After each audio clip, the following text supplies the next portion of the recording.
Le conseil de direction provisoire iranien a annoncé la suspension des opérations de représailles contre ses voisins du Golfe, à moins que des attaques ne soient lancées depuis leur territoire.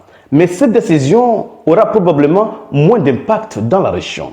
En effet, c'est depuis ce même pays que les États-Unis, qui ne disposent pas de territoire direct dans la zone, utilisent pour lancer certaines de leurs opérations contre des sites iraniens, qu'ils soient militaires, stratégiques ou civils. Pour bien comprendre, il faut savoir que plusieurs pays de la région autorisent l'utilisation de leur espace aérien et de leurs bases.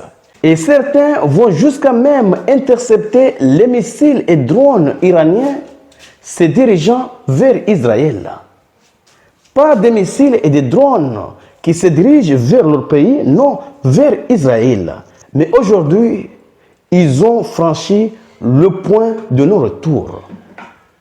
Ils ont utilisé un pays voisin, à savoir le Bahreïn, pour frapper un site de dessalement d'eau douce nécessaire pour la vie quotidienne des Iraniens. Chers mademoiselles, chers messieurs, je vais entrer en profondeur pour vous donner les détails de ce qui se passe. Parce que l'heure est grave. Oui, l'heure est très grave. Mais avant d'aller en profondeur, sécurisez cette vidéo contre ceux qui ne souhaitent pas que ce genre d'informations soit connu de tous. Poussez les j'aime, laissez vos commentaires et partagez cette vidéo au maximum. Et ceux qui ne sont pas encore abonnés, il est temps de cliquer sur le bouton suivre pour rejoindre votre communauté. Allons-y directement dans les détails. Que disent les sources? Selon le ministre des Affaires étrangères iranien, les États-Unis ont commis un crime flagrant et désespéré en attaquant une usine de dessalement d'eau douce sur l'île de Kachm. L'approvisionnement en eau de 30 villages a été affecté. Attaquer les infrastructures iraniennes est une initiative dangereuse qui peut avoir de graves conséquences. Ce sont les États-Unis qui ont créé ce précédent, pas l'Iran. Et selon les sources, c'est à partir du Bahreïn que les États-Unis ont utilisé le système lance-missiles pour frapper ce site. Donc, si l'Iran frappe un pays comme le Bahreïn, il a tout à fait raison. Oui, il a tout à fait raison. Et l'Iran a le droit de se protéger, de se défendre. Regardons la vérité en face. Le Bahreïn donne l'autorisation aux États-Unis d'utiliser leur territoire pour frapper l'Iran.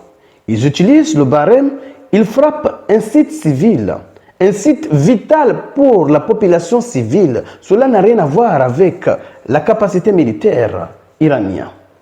Si l'Iran fait de même, frappe un site au Bahreïn, un site de dessalement d'eau douce au Bahreïn, est-ce que ceci serait légitime ou pas? Parce que si l'Iran veut vraiment pousser ces pays à interdire les États-Unis l'utilisation de leur sol et de leur espace aérien, l'Iran doit passer aux choses sérieuses et infliger les mêmes dégâts que les États-Unis infligent aux pays qui autorisent les États-Unis à utiliser leur territoire et leur espace aérien. À ce moment-là, tout le monde sera détruit ou tout le monde sera sauvé. Il n'y a que ça. L'Iran ne peut pas accepter que son pays soit complètement détruit pendant que les autres sont en train de prospérer. Chers mademoiselles, chers messieurs, partagez cette vidéo au maximum pour faire en sorte que ceux qui ne sont pas encore abonnés puissent également bénéficier de ces informations. Parce qu'ils ont frappé un aéroport, ils ont détruit des avions. Ça, ce sont des avions. Maintenant, on va dire que les Iraniens vont avoir du mal à voyager.